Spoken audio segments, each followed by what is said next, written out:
Welcome back to A New York State of Mind. Hi, I'm your host, Ralph Miranda. I'm joined by our producer, Nathan Miranda. And yes, it's been a while since I've joined you. I think the last time I was with you all was probably right before the baseball season ended.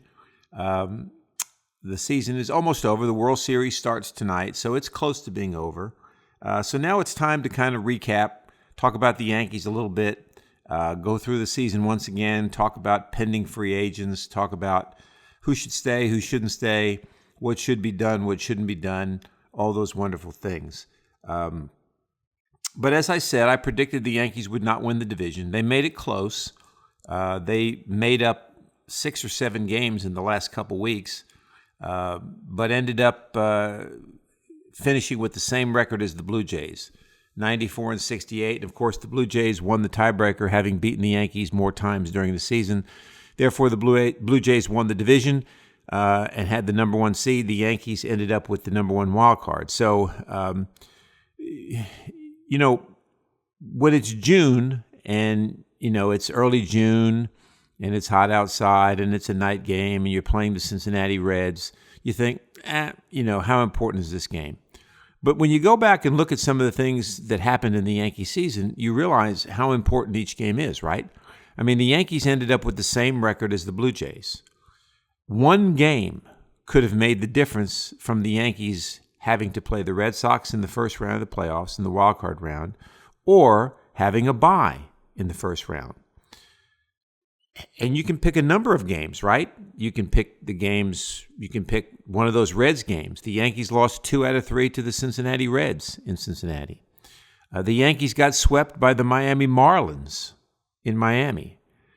The Yankees lost 4 straight to the Blue Jays in Toronto in June. One game. Now, you can't pick out one game in isolation, right? I mean, there may have been other games the Yankees won coming back to win that maybe they would have lost, but you see the point, right? One game. All it took was one game, and the Yankees could have had a bye, but it didn't turn out that way. So the Yankees ended up going into the playoffs and playing the Boston Red Sox, which was a matchup that I really did not like. You knew that, I believe his name is Garrett Crochet, was going to pitch that first game, and he did, and he shut the Yankees down. So the Red Sox won the first game of that 3-game series. It was best 2 out of 3, remember? All the games were in New York based on the fact that the Yankees had the better seed. But still, after one game, they were behind the 8 ball and facing elimination. So then we go to Game 2, and Max Fried pitched Game 1, all right? And he didn't pitch poorly in that game, but the Yankees couldn't hit, and that's been their problem all year long. They weren't able to hit Crochet throughout the season.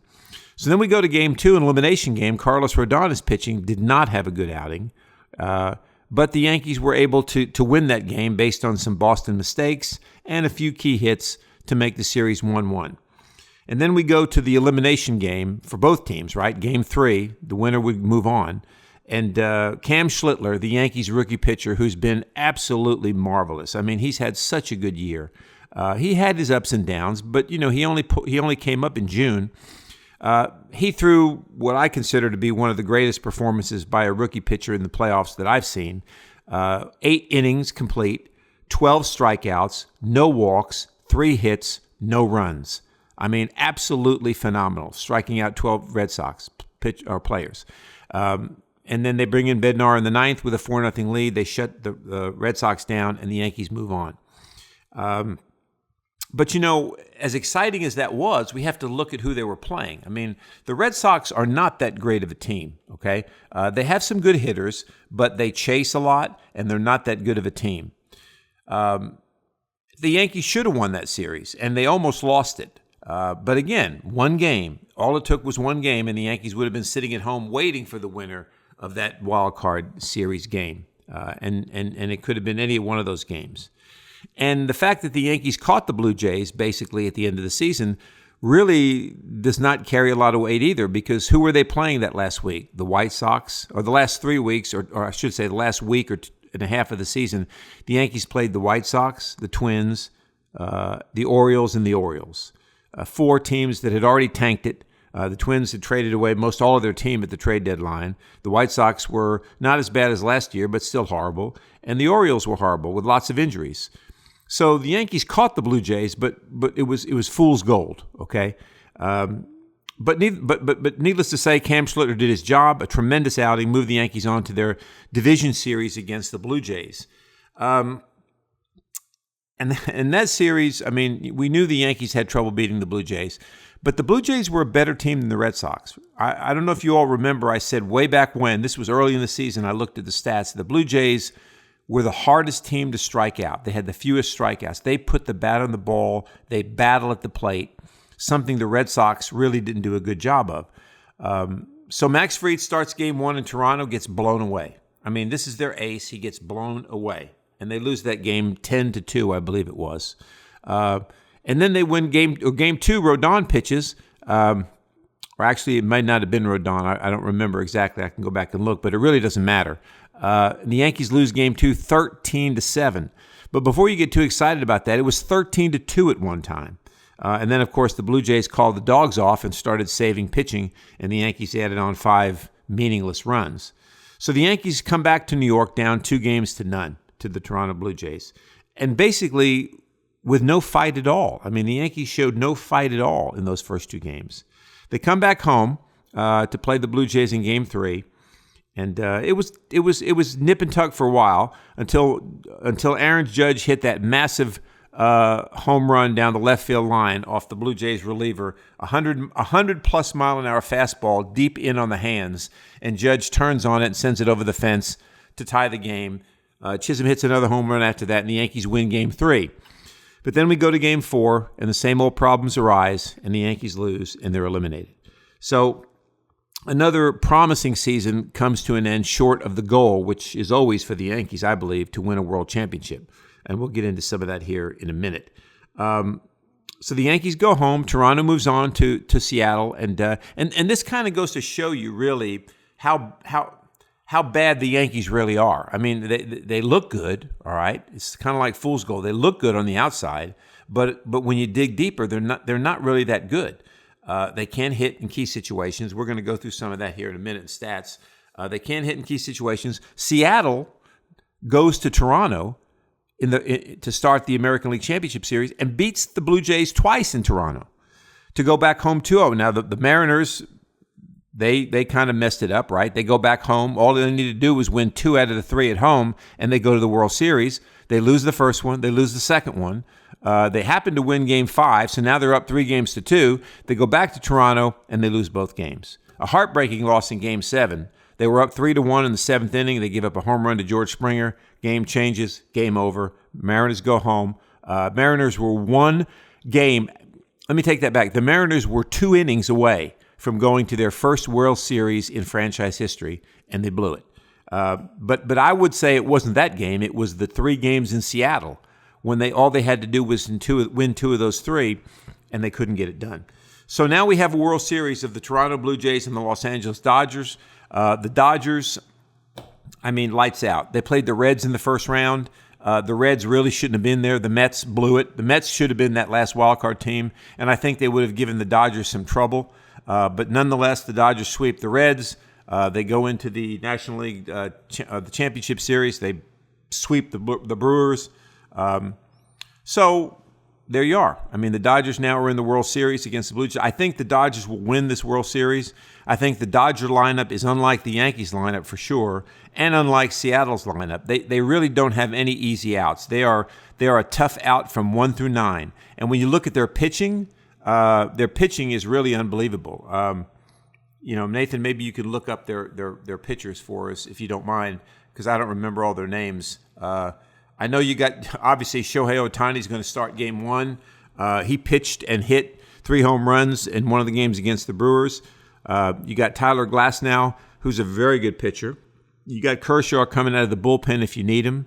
You got a couple of those Japanese pitchers that the Dodgers have. And then you got that kid, I want to say Yosaki, I may have the name wrong, that they can throw, who was a starter and didn't pitch particularly well early in the season. Now they're bringing him in as kind of the gap between your starter and your closer, and he's been lights out. So the Dodgers are going to be a tough out in this World Series. But the Blue Jays will be too. I mean, the Blue Jays, like I said, they put their bat on the ball, and they don't strike out a lot. And they have pretty good pitching, too. Yeah. All right, yeah, so I'm looking at this article. It says the Dodgers are sticking with the same pitching rotation order for the World Series that they used in the NLCS. Blake Snell is starting game 1. Yoshinobu Yamamoto is starting game 2. Apparently Dave Roberts says then we'll kind of see in game 3 and game 4 in quotation. Right. But he had to decide about it if it's going to be Ohtani game 3 or 4. But then they had Tyler Glasnow. Right. The closure that you were talking about, he started out this season as a starter. Struggled, I think, quite a bit. They've been using him in the closing spot in the playoffs. He's been doing really well. I'm trying to track down his name. I don't want to get it wrong here. Yeah, and while you're looking at that, I'll talk a little bit about that rotation. I mean, it's a great rotation, top to bottom. And the thing is, here's another thing that most people don't realize. Most of those guys were hurt during the season, okay? So they're not coming into the World Series or the playoffs with 300 innings pitched. I mean, they've got some rest because most of these guys were hurt. I don't know if I'm pronouncing this right, but Roki Sasaki. Yeah, that's it. Roki Sasaki. That's exactly. He's like 18 or something. He's pretty young. That's exactly right. But he's very, very good. So that's kind of going to be the World Series for us. Now I want to go back to the Yankees a little bit. I want you to look at a team. This is a team now. Remember that won 98 games. Okay, should have won more. If you listen to Aaron Boone and you listen to the players and you listen to Brian Cashman, they thought they had one of the greatest teams they've ever had. Okay, but here were their playoff statistics for you. Okay, these were their playoff statistics. Start with the position players. Trent Grisham. Trent Grisham, as you all know, was the guy that came over to the Yankees in the Juan Soto trade. All right, back before last year. Didn't play. He was a starter in San Diego, but he got to the Yankees last year and didn't play much at all. Well, this year when Soto went to the Mets, Grisham was able to play.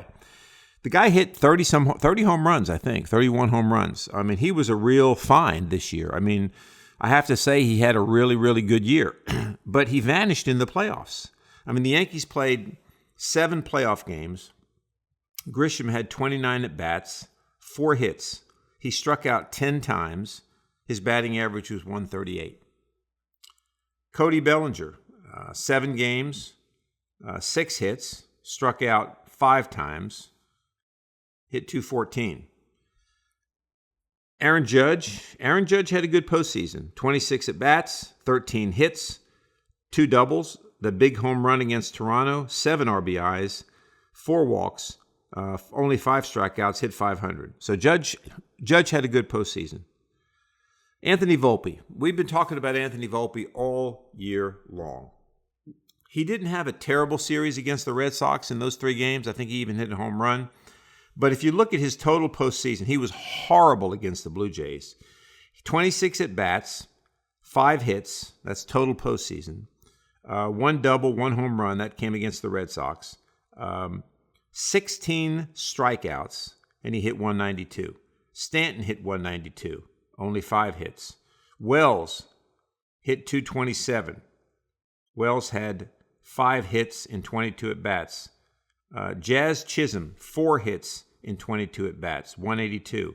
Ben Rice only played 6 games. They sat him in 1.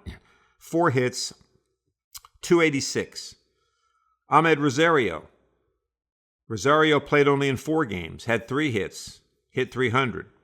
Goldschmidt played 6 games, 9 at-bats, 4 hits, not a bad postseason, batted .444.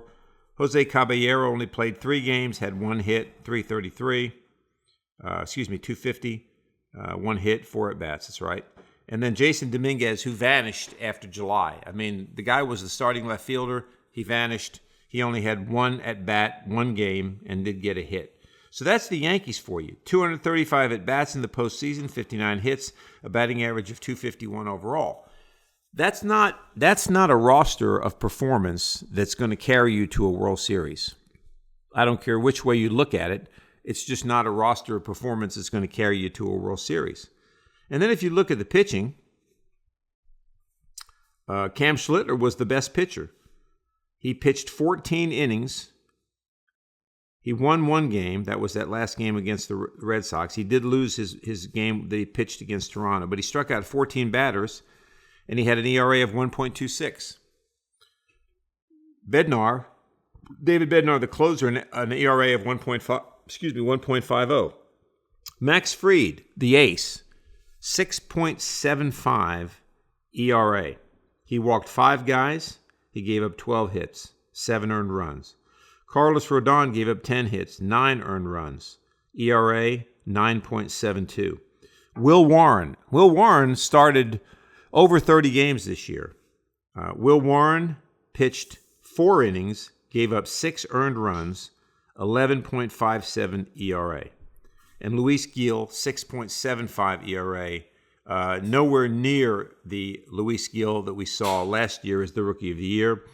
And then Luke Weaver with a whopping ERA of 1.35. Now, how do you get that kind of ERA? Well, you pitch a third of an inning and you give up 5 earned runs. So every time they brought him in, he was like gasoline, okay? He would just light the fire and expand it. So no pitching per se, no hitting per se, and you call this team one of the best teams you've ever had. I don't get it myself. I just don't get it. So that was the Yankees' performance this year, and subsequently they're sitting out now watching the rest of the playoffs. So they've been watching the rest of the playoffs for a couple weeks. Now, we've got the postseason coming up pretty soon, where you're going to have free agency, right? You're going to start the free agency process. And I don't know all the free agents that are going to be available out there, but I'm going to go over with you now a list of Yankees that are pending free agents after this season, okay? These players will be free agents coming as soon as the World Series is over. Cody Bellinger, Trent Grisham, Paul Goldschmidt, who recently announced his retirement, by the way, so he would be off that list. Devin Williams, Luke Weaver, Ahmed Rosario, Ryan Yarbrough, Austin Slater, guy they picked up at the trade deadline from the White Sox, who promptly pulled his hamstring muscle and missed 3 or 4 weeks. Tim Hill, the only left-hander they had in the bullpen for a while, he's got a club option, all right? So the club can decide to keep him or not. And Jonathan Loizaga, who has a club option. So, of all those names, who would you bring back? Ideas, Nathan? Definitely Bellinger. Okay. How about Devin Williams? Would you bring him back? No. Okay. Goldschmidt retired. How about Grisham? Yeah, I think Grisham's worth bringing back. I think he had a pretty good year, right?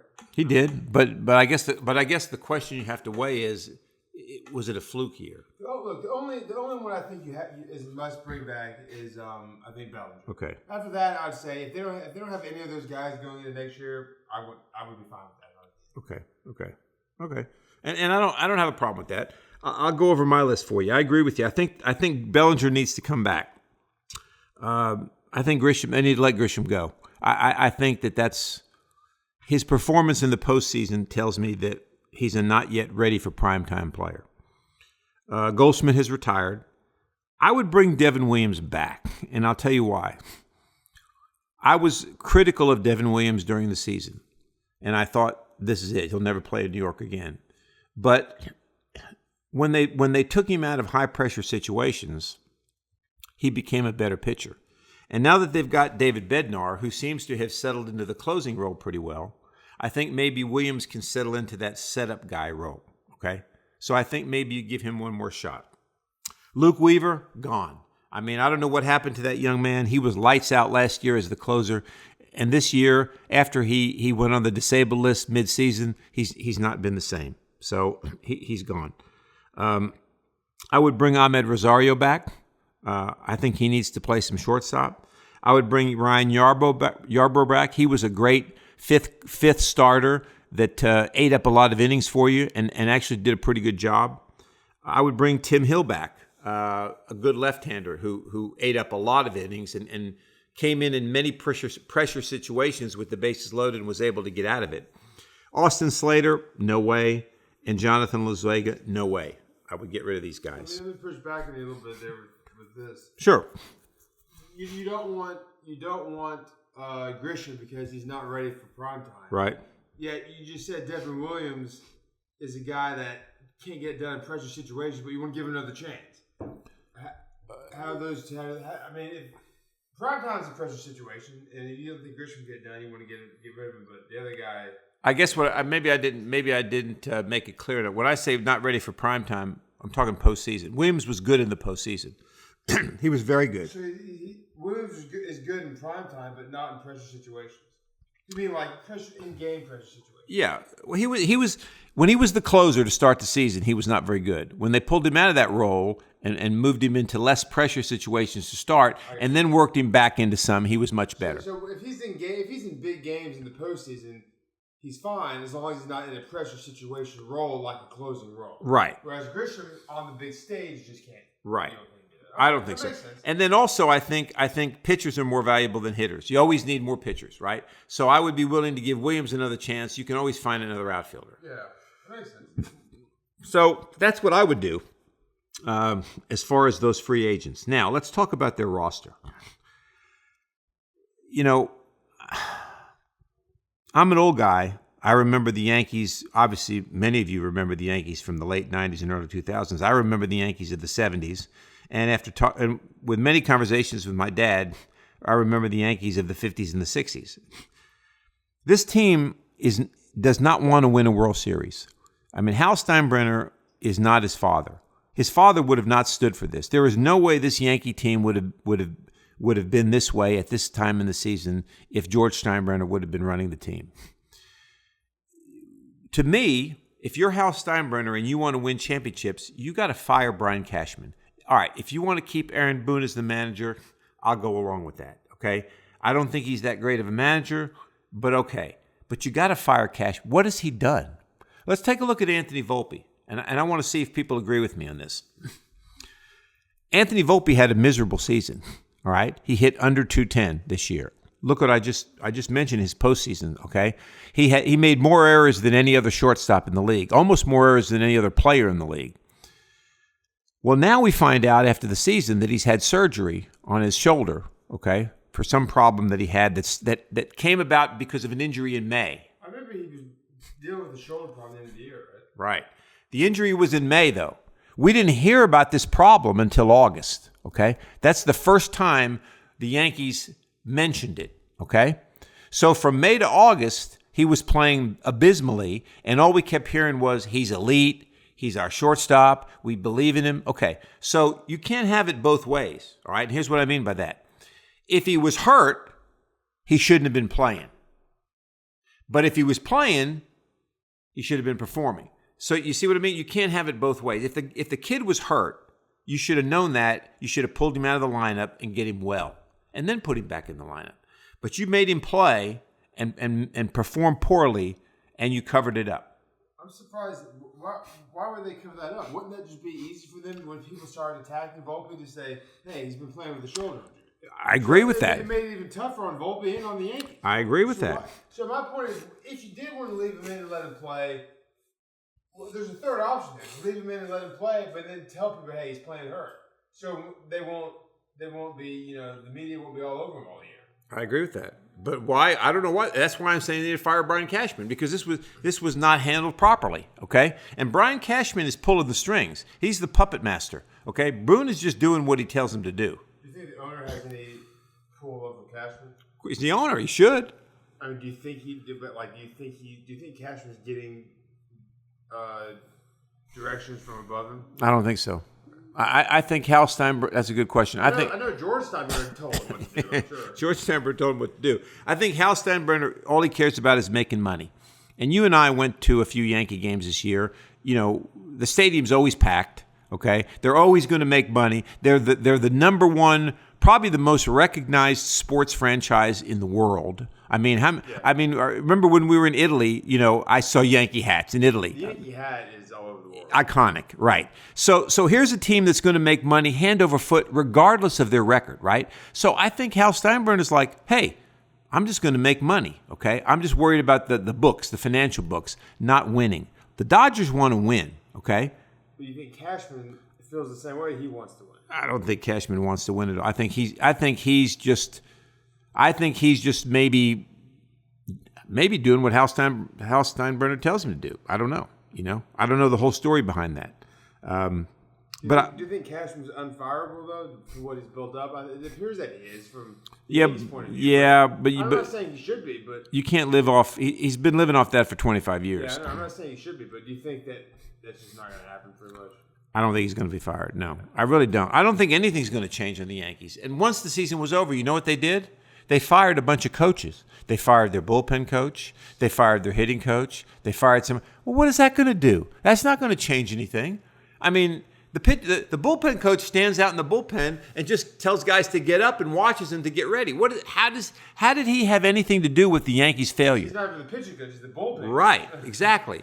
So to me, that's cosmetic. That's, we're going to throw a bone to you fans to show you that we're making some changes. But they're not going to make any changes, okay? They'll do the same thing with the lineup. They'll sign a few, like they did in midseason when they needed a third baseman, just to satisfy the fans. They went out and they got a third baseman. They got an outfielder, right? But they didn't get anybody that was really going to. They just exchanged third basemen. The guy they got was really, you could say he's a better fielder than who was playing there, but he wasn't a better hitter. No. So they didn't really improve the lineup. They just made a move to appease fans. Oh, they did something. And they'll do the same thing this offseason. They'll make a few moves to make it look like they're doing stuff, but they'll line up, it'll be the same quality of lineup with different names. I agree with you. That's all they're gonna do. I agree they're with not going to actually spend money on like a big name because you're really going to improve the lineup, even though they have the money to spend. I agree with you 100%. And let's get into some of that right now. Let's talk a little bit about that. There's been some rumors out there that Tarik Skubal, the Tigers ace, okay, young guy, probably going to win the Cy Young Award again this year. Lights out in the playoffs. I mean, the last game he pitched against Cleveland, against Seattle, they ended up losing that game, but it wasn't his fault. He was lights out. I hear he's due for a contract renegotiation, or he could become a free agent. From what I read, the Tigers and him are $250 million apart. Of course, that's right now, all right? Well, assuming they can't close that gap, all right, you don't want the guy to leave it under free agency. So what I would do if I was the Yankees is I would get him, okay? You got Garrett Cole coming back next year. Probably not going to be ready right away, but I'm guessing late May, early June. You still have Max Fried.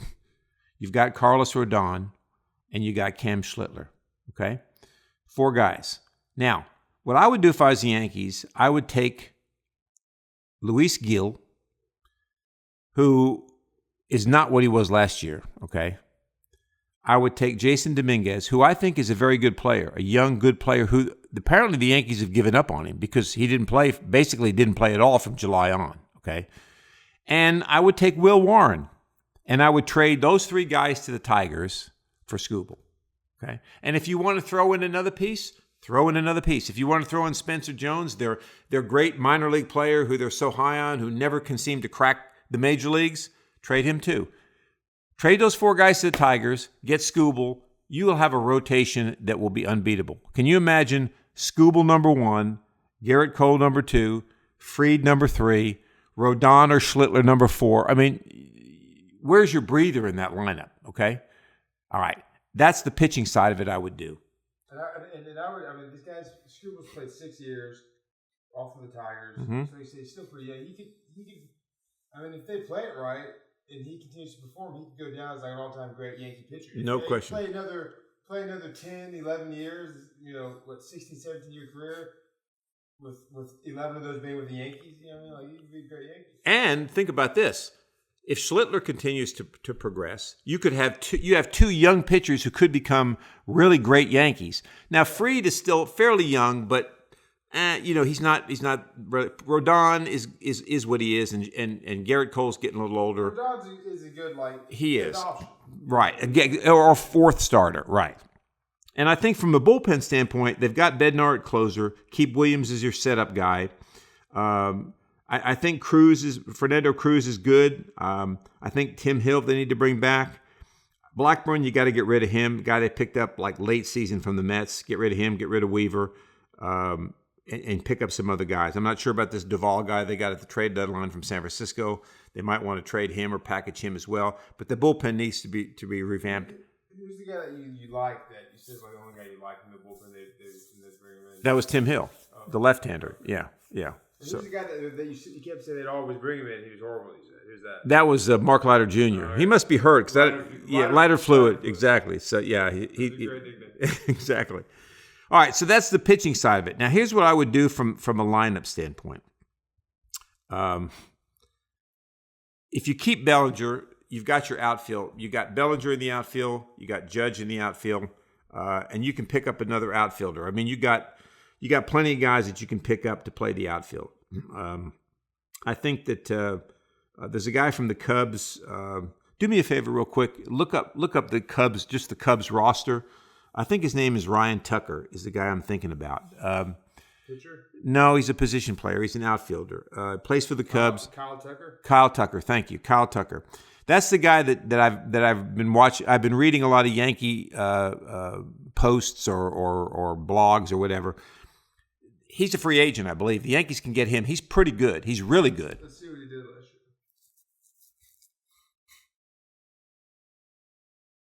What did he do? All right. 133 hits. 22 home runs, 73 RBI, batted .266. Okay. He's an all-star. Okay. On base, 377, slugging, 464, OPS, 841. Okay. So that's so you keep those for a minute. Okay. Keep those up for just a. That's a lot, right? That's a lot of at bats. So let's look up Cody Bellinger, and I'm going to compare the two. Okay, so Bellinger this year, where are we? So Bellinger had 588 at bats. He had 160 hits. Okay, this guy had 133. Okay, Bellinger had 25 doubles. 25 for this guy. Okay, he had 5 triples. 4 triples. He had 29 home runs. 22. Okay. He had 98 RBIs. 73. Okay. 13. Well, that doesn't matter. Stolen bases? Yeah, stolen bases. This guy had 25. Okay, there you go.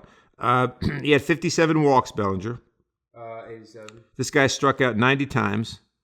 Bellinger did? No, Bellinger did. Yeah, 88. Okay. And Bellinger hit 272. 266. Okay, so Bellinger's on-base percentage was 334. 377. His slugging was 480. 464. Okay. His OPS was 813. 841. Okay. There you go. So what I'm saying is Bellinger. How old is Kyle Tucker? Kyle Tucker is 28. Okay. Bellinger's 30.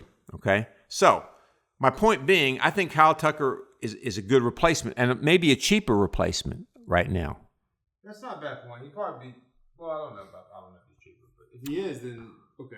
Well, are you looking at Baseball Reference? Yeah. Okay. So according to Bellinger's contract, he signed through next year, through 2026. Okay. So he must be like in a 3 years, $60 million player option this year. He's got a player 26. He has a player option. So I don't get this. Well, Kyle Tucker says he's a free agent, 26, like we said. Okay. Right? He looked like he signed a 1-year deal last season. So okay. He signed through 25. Okay. 1 year, $16.5 million. Okay.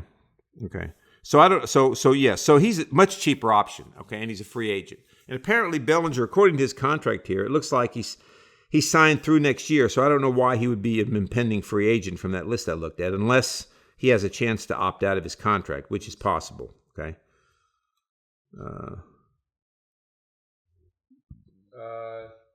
So it looks like he signed a 3-year deal, 24 through 26, right? And 26 player options. Okay. So and then it says, then he what is this? This is 2 years, 24 through 25, and 26 player options. Right. That might. Yeah, I don't know what he's. According to this, he's a free agent, 27, but I don't know either. It doesn't matter. Right. All right. The point is, you can trade Bellinger if you want. Okay. And if he is an impending free agent, which it looks like, according to what I read, he is.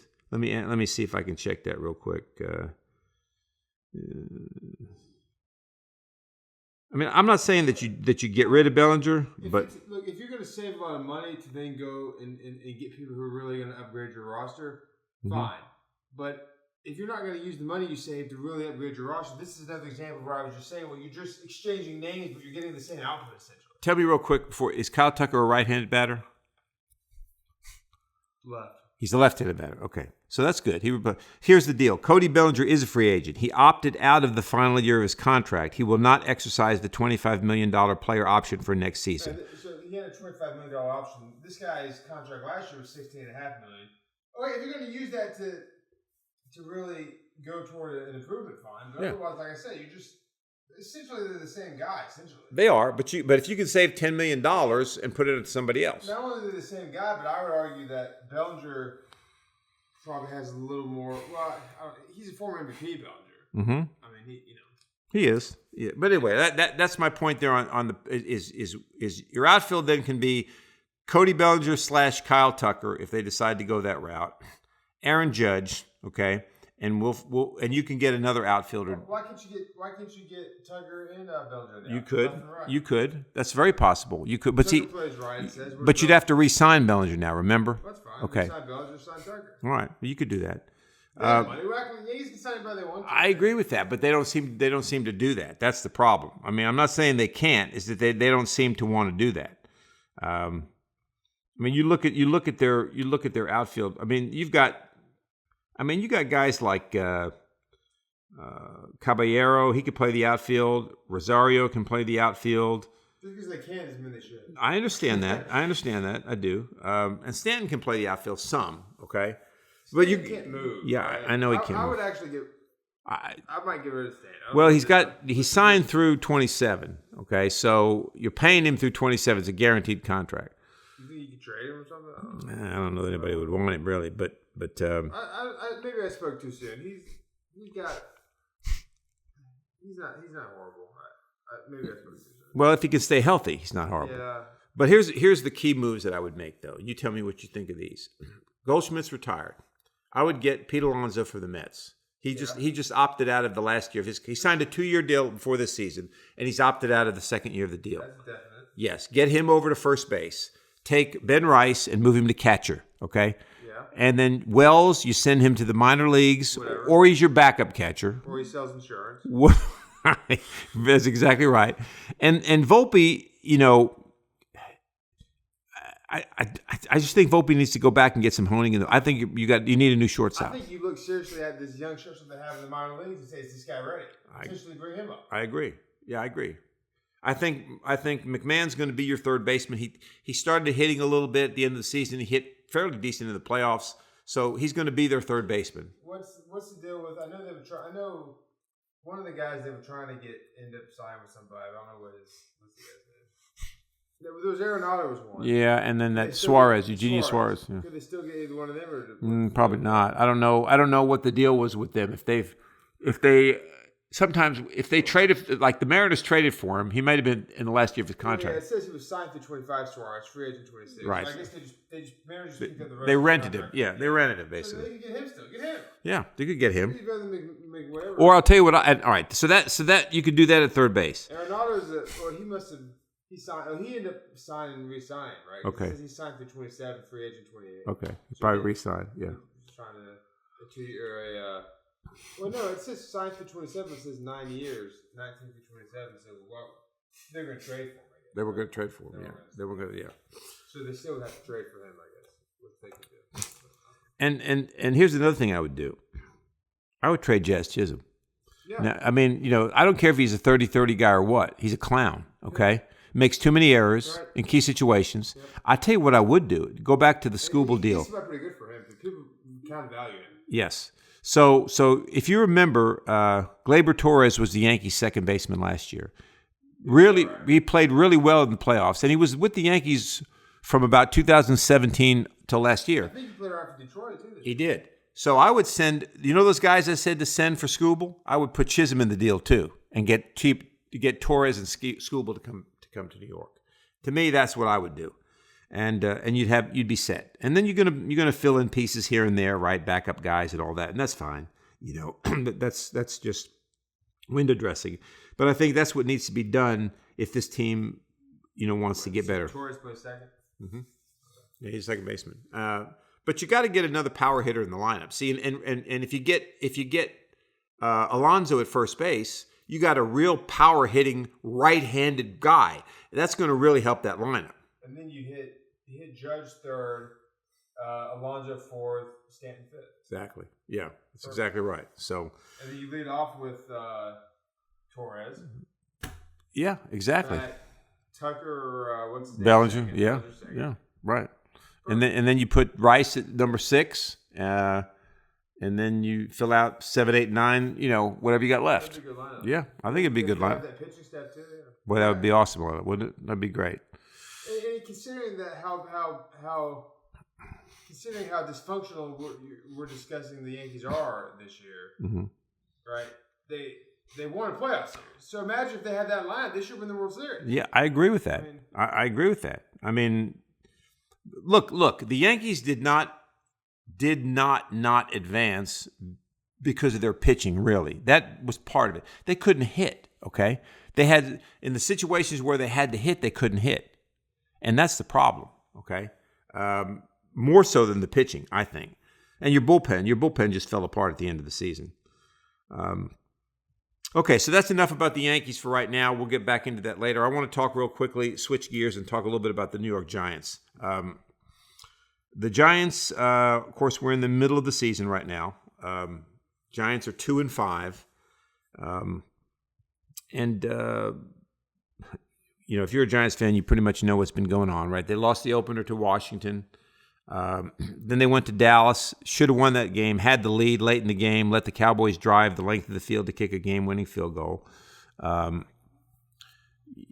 They lost to the Chiefs, all right? I don't know. Let me pull up their schedule real quick here. I should know it by heart. As much consternation as the Yankees. Not exactly games you want to remember. Well, that's exactly right. They're not exactly games that I want to remember, and that's the problem. They lost to the Chiefs, so they were 0-3. Then they beat the Chargers. I mean, that was the game where they brought, or actually, I think it was the Chiefs game where they started Jackson Dart.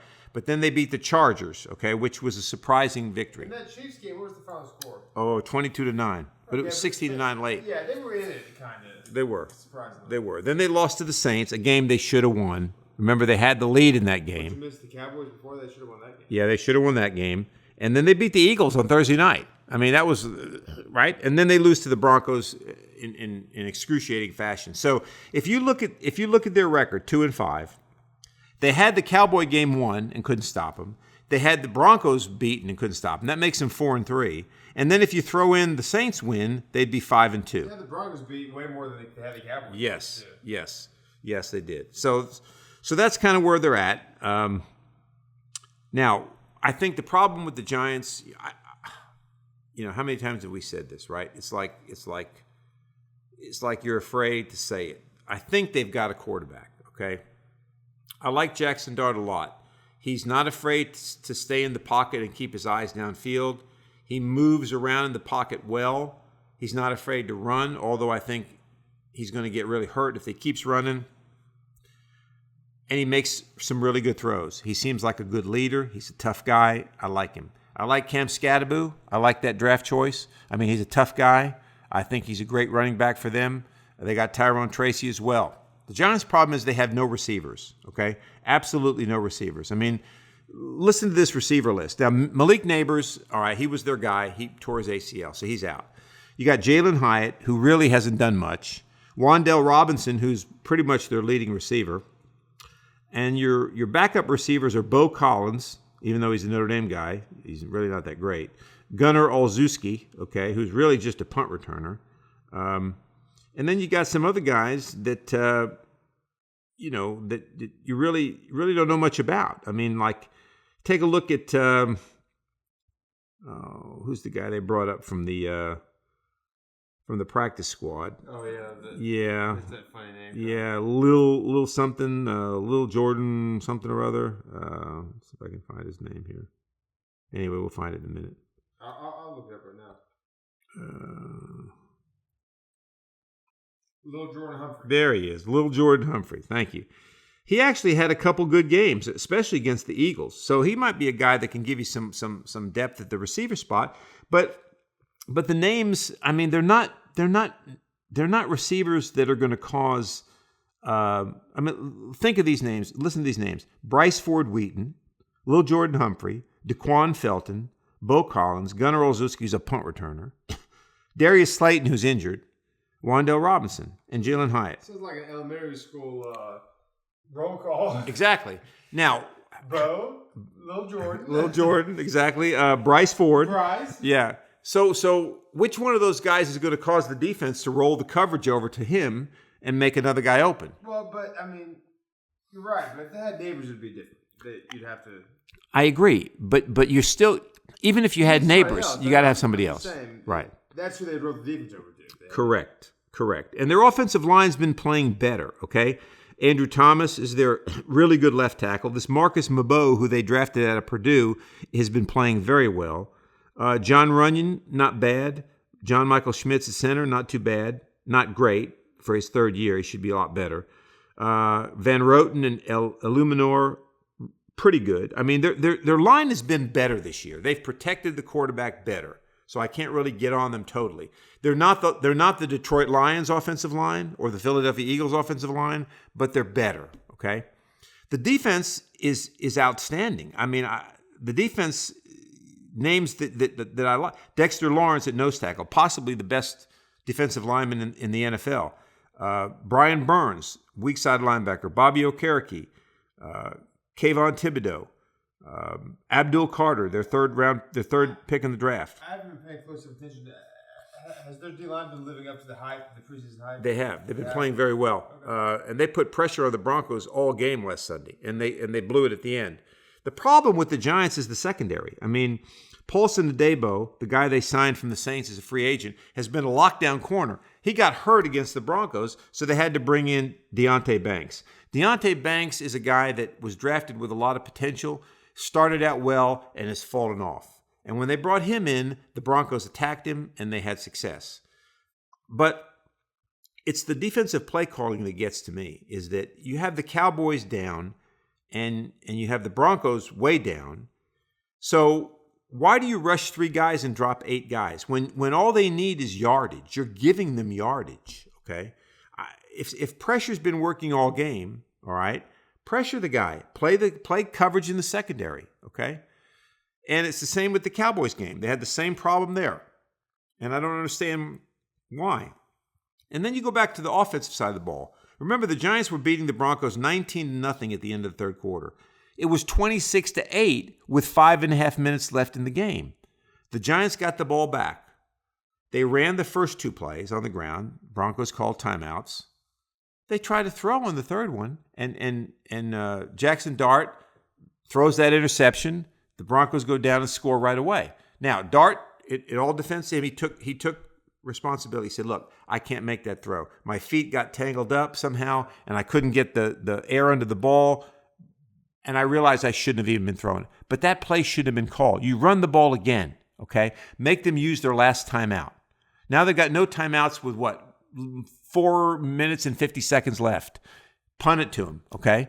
Play defense and let them drive down the field. So what if they score? Now it's 26-22 with 2 minutes left or less than 2 minutes. And then you can just run the ball. I mean, I don't understand that. And then you got a kicker that can't make extra points, that misses field goals. The Giants' kicking has been the worst. The Giants' kicking is like high school. You know, in high school kickers, right? You don't go like looking for a kicker. You just say, who can kick the ball, right? And you find that guy and you put him out. If he misses half his kicks, so what, right?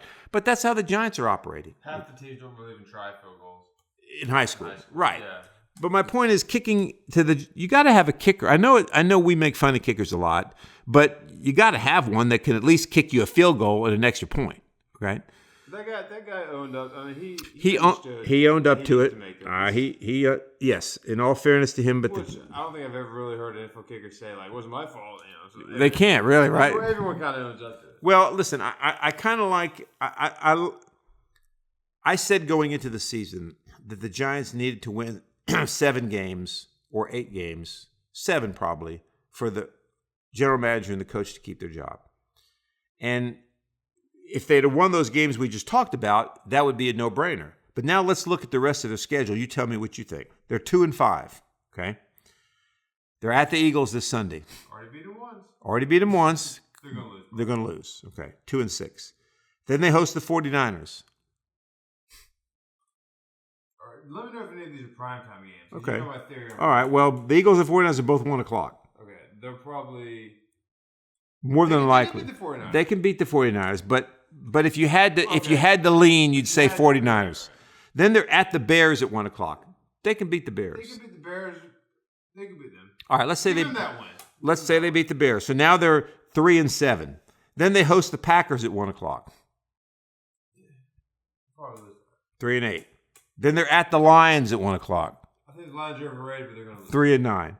Then they're at no, not yet. Then they're at the Patriots on a Monday night. Look, they can win that one. All right. It's a primetime game, which in my theory is that there's always kind of it's like the Wild West in primetime games. Sunday night, Monday night, Thursday night, anything goes. Like the underdogs could win.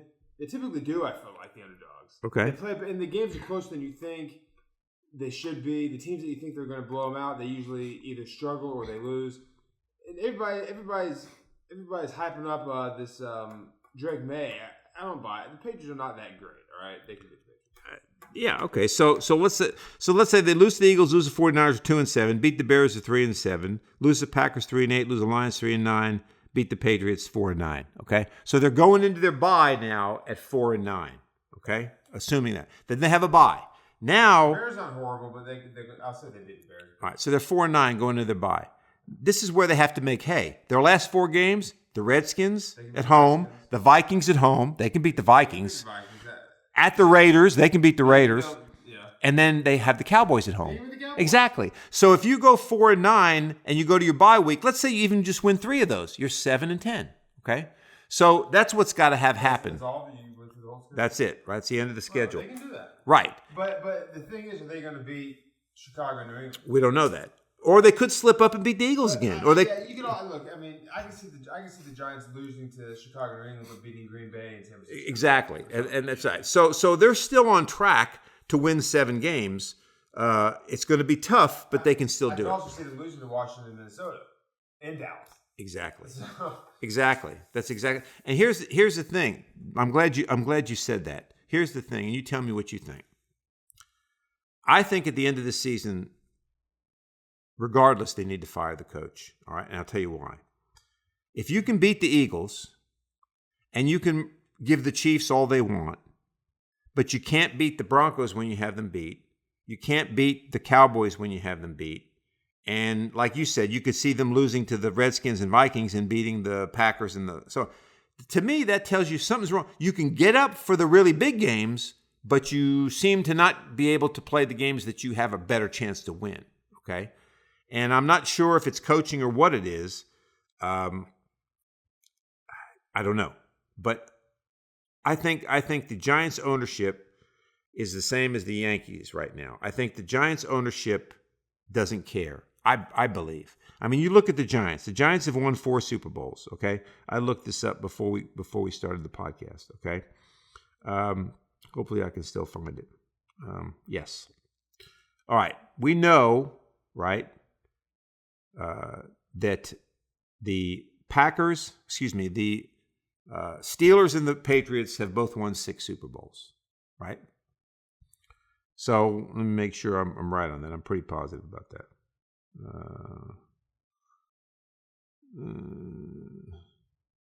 Yeah. Patriots have won 6. Steelers have won 6. Cowboys and 49ers have won 5. Guess who's next? The Giants. They've won 4. So there's only 4 teams in the NFL that have won more games than the Giants. Chiefs have won 4 too now. Packers have won 4. But my point is it's the same as the Giants. Yeah. Okay. So there's 32 teams in the NFL. Only 4 have won more Super Bowls than the Giants. Okay? So, and the Giants make a lot of money as well. If they really wanted to win, you'd make the changes you need to make. Okay? What I would do, okay, if I was the Giants, I think they fired Tom Coughlin too early. Yeah, he had a couple bad seasons. 13 was bad, 14 was bad, 15 was bad. But they fired him after 15, but they didn't fire the general manager. And then after and then 16 they made the playoffs. 17 was the debacle where they benched Manning. They fired the general manager then. Tom Coughlin's 80, 81, 82 years old, but he's a military guy. He's in good shape, okay? Make him your general manager. Okay, I was going to say, make him your... No, not the coach. Make him your general manager, okay? And let him find a coach. That's a great idea. Let him bring a guy in there that he knows is going to be successful, okay? Because I just don't think these guys are getting it done. I mean, it just doesn't seem like they're getting it done. Dable has a couple of things going for him. He has what we all see, how the team plays and how they perform. But he also has how he dealt with Daniel Jones. Yes. That's really good. That's really a black eye on his. Yes. On him. But I do think if they want to move on, don't be like, well, we'll give him another year because we got Dart now. They have a lot of excitement now. Don't do that because you don't want to. Dart does have a lot of potential. I think he could be the franchise quarterback. He could be. Their offense has some excitement finally, and first time in a while. You don't want to jeopardize Dart's career by having his first 2 years being the head coach, then you give him a new coordinator, a new head coach. I mean, my point is, you would like it. You would like a rookie that you think could be good when he first comes into play to have the same coach and coordinators for the start of his career, right? The first few years as he's developing.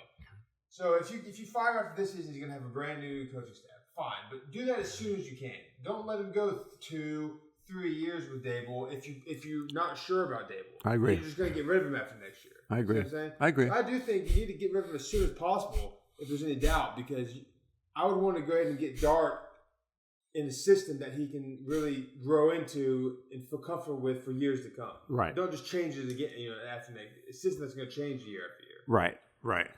So right. I do think they need fire him. Yeah, and here's the thing that bothers me too about the Giants is since Dable and Joe Shane, the general manager, Dable, the coach, they traded Leonard Williams, defensive lineman that they got from the Jets before they got there. I mean, they got him from the Jets before they got there. They traded him to Seattle. He's an All-Pro now. Julian Love, their safety, the year they went to the playoffs 22. They let him walk in free agency. Free All-Pro at Seattle. He's another one of those guys, right? That's like he always would be a Giant.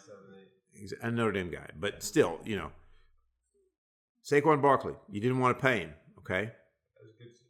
He goes and he wins Offensive Player of the Year and then wins the Super Bowl, okay? Daniel Jones. All right, now you can argue all day long that he didn't play well, but something was wrong there. He goes to the Colts. You mean all of a sudden he's that much better? He has a better offensive line, but he's not throwing interceptions. I mean, something's changed, okay? So to me, that's your coach. And that's one of the big. And this coach, that could be your coach, no matter who the coach is. But specifically, this coach is supposed to be this QB whisperer, right? Right. So if the QB was your biggest problem under this coach, and that's his bread and butter, something's wrong. Exactly, something's wrong. That's exactly right. So I know it's mid-season. We'll have a lot more to talk about with the Giants. If they beat the Eagles this week, I mean, I think you're going to – then two things are going to happen. One, it'll be great. Everybody will be happy.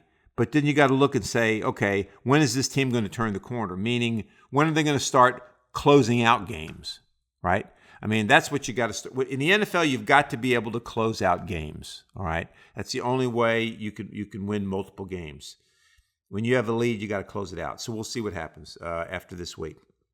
Okay, enough for today. It's been great. Nathan, I certainly have appreciated your input. It's good to have another voice on the podcast, so I don't have to talk all the time, and I want to thank you for that. Good insight. Thank you for bringing up some good points for me. So we'll talk more about the Yankees once the World Series is over and free agency starts. The hot stove league, as they say, starts kicking into gear here late into November and December. We'll talk more about that. And then, of course, we'll have lots more to talk about at the Giants. And then also, make sure you tune into our other podcast, the Press Box podcast. We'll be dropping one of those here in the next day or so. I want to talk a little Notre Dame football, a little bit of college football. The Fighting Irish now 5-2. Big 34-24 win over Southern Cal last Saturday. Their schedule now sets up real nicely to finish 10-2 and make it back to the college football playoff. I want to talk about that team and some of the things. And their coach, Marcus Freeman, who with the Penn State job opening now, they fired their coach. Florida fired their coach. I just read today that Florida offered him double the salary he's making for Notre Dame to come to Florida, and he turned them down. And he said, no. He said, Notre Dame's a special place. We're building something here.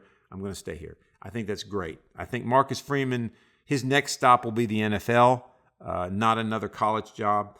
Hopefully he can bring Notre Dame to a championship and then go on and make his oats in the NFL. But we'll talk about that on the Press Box podcast. Thank you for joining us. For Nathan, I'm Ralph. Appreciate it, and we'll see you next time on A New York State of Mind.